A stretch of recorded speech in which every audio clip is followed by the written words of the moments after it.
Chat জিপিটির মাধ্যমে ইসলামের বিভিন্ন বিষয় জানতে চাই, সেখানে যেসব উত্তর দেওয়া হয় তার উপর নির্ভর করা যাবে কিনা।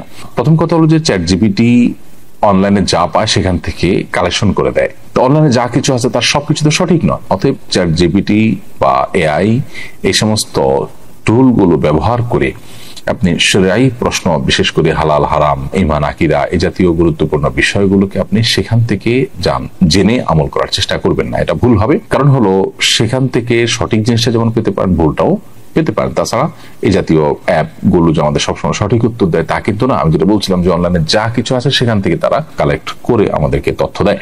সো আপনি তাদের কাছ থেকে যদি তথ্য নেন এবং এটার উপর নির্ভর করেন, তাহলে সেক্ষেত্রে আপনি ভুল সিদ্ধান্তে উপনীত হতে পারেন। এই জন্য যদি সেখান থেকে কোনো কিছু পান, সেটা যদি ক্রস চেক করে আপনি সঠিক বেঠিক যাচাই করে নিতে পারেন, তাহলে সেটা ঠিক আছে।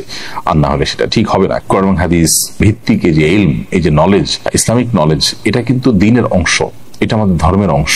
অতএব এই দ্বীন বা আমাদের ধর্ম আমরা কোত্থেকে গ্রহণ করছি সেটা ইম্পর্টেন্ট। চ্যাট জিপিটি বা এআই এগুলো থেকে কোনো মাসআলা আপনি জানতে পারেন না। হ্যাঁ, তারা আপনাকে তথ্য দিল, একটা হাদিস, দলিল, প্রমাণ, ওলামাদের ফতোয়া, এগুলো রেফারেন্স দিল, সেটাকে আপনি চেক করলেন যে হ্যাঁ সঠিক দিয়েছে কিনা। প্রয়োজনে তারা তো অনেক সময় ওয়েবসাইটে লিঙ্ক দেয়, সেই লিঙ্কে গিয়ে আপনি চেক করলেন, দেখলেন, এরপর ভিত্তি করে আপনি আমল করতে পারেন। অর্থাৎ সরাসরি তারা হালাল বা হারাম বলে দিল আর সেটার উপর আপনি আমল করলেন, এমনটি করা উচিত হবে না।